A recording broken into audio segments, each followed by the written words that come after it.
केंद्रीय कृषि मंत्री शिवराज सिंह चौहान एक नई किताब को लेकर चर्चा में हैं, जिसका नाम है अपनापन। और इसमें उन्होंने पीएम नरेंद्र मोदी के साथ अपने 35 सालों के रिश्तों और अनुभव को साझा किया है। इस किताब में कई ऐसे खुलासे किए गए हैं जो 2023 के मध्य प्रदेश विधानसभा चुनाव से लेकर 2024 के कैबिनेट विस्तार तक की राजनीतिक अंदरूनी कहानी बयां करते हैं। शिवराज सिंह चौहान ने दावा किया है कि पीएम मोदी की संवेदनशीलता और मार्गदर्शन ने उन्हें एक बड़े राजनीतिक तनाव से बाहर निकाला। अब यह किताब सिर्फ एक राजनीतिक संस्मरण नहीं, बल्कि बीजेपी के शीर्ष नेतृत्व के रिश्तों और फैसलों की एक झलक बन गई है। तो चलिए इस वीडियो में हम आपको बताते हैं विस्तार से, लेकिन उससे पहले स्वागत है आपका RNI न्यूज पर। मैं हूं आपके साथ तमन्ना चौधरी। केंद्रीय कृषि मंत्री शिवराज सिंह चौहान की नई किताब अपनापन 26 मई को लॉन्च होने जा रही है।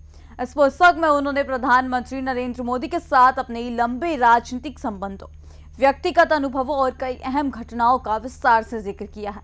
शिवराज सिंह चौहान ने किताब में दावा किया है कि 2023 के मध्य प्रदेश विधानसभा चुनाव और उसके बाद के राजनीतिक घटनाक्रमों के दौरान प्रधानमंत्री मोदी की संवेदनशीलता और मार्गदर्शन ने उन्हें मानसिक और राजनीतिक रूप से मजबूती दी। किताब में यह भी उल्लेख है कि कैसे मध्य प्रदेश में नई सरकार के गठन के दौरान और मोहन यादव के शपथ ग्रहण के बाद पीएम मोदी ने उनसे निजी तौर पर बातचीत की और भविष्य को लेकर संकेत दिए। शिवराज सिंह चौहान ने अपनी किताब में लिखा है कि 2023 के विधानसभा चुनाव के दौरान जब उम्मीदवारों की सूची जारी की गई थी, तब उनका नाम शुरुआती सूची में शामिल नहीं था। उन्होंने यह भी बताया कि उस समय विपक्ष ने उनके राजनीतिक भविष्य को लेकर कई तरह की टिप्पणियां और बयान दिए, जिससे राजनीतिक माहौल काफी गर्म हो गया था। किताब के अनुसार इसी राजनीतिक तनाव के बीच प्रधानमंत्री नरेंद्र मोदी ने उन्हें फोन किया। शिवराज सिंह चौहान के मुताबिक प्रधानमंत्री ने बेहद व्यक्तिगत और भावनात्मक तरीके से बातचीत की और कहा कि वह कुछ समय निकालकर आत्ममंथन करें और मानसिक रूप से खुद को शांत रखें। शिवराज ने लिखा कि प्रधानमंत्री ने उन्हें शिवराज कहकर संबोधित किया और ये बातचीत उनके लिए भावनात्मक रूप से बहुत महत्वपूर्ण रही। शिवराज सिंह चौहान ने यह भी दावा किया कि प्रधानमंत्री मोदी की सलाह के बाद उन्होंने कुछ समय उत्तराखंड में एकांत में बिताया, जहां उन्होंने खुद को मानसिक रूप से स्थिर किया। किताब में उन्होंने इसे सिर्फ व्यक्तिगत अनुभव नहीं बल्कि रणनीतिक मार्गदर्शन भी बताया, जिसने उन्हें राजनीतिक रूप से मजबूत बनाए रखा।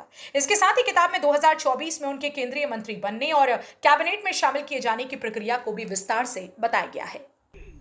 कुल मिलाकर अपनापन किताब केवल एक राजनीतिक आत्मकथा नहीं है, बल्कि प्रधानमंत्री नरेंद्र मोदी और शिवराज सिंह चौहान के बीच रिश्तों, भरोसे और राजनीतिक निर्णयों की एक झलक पेश करती है।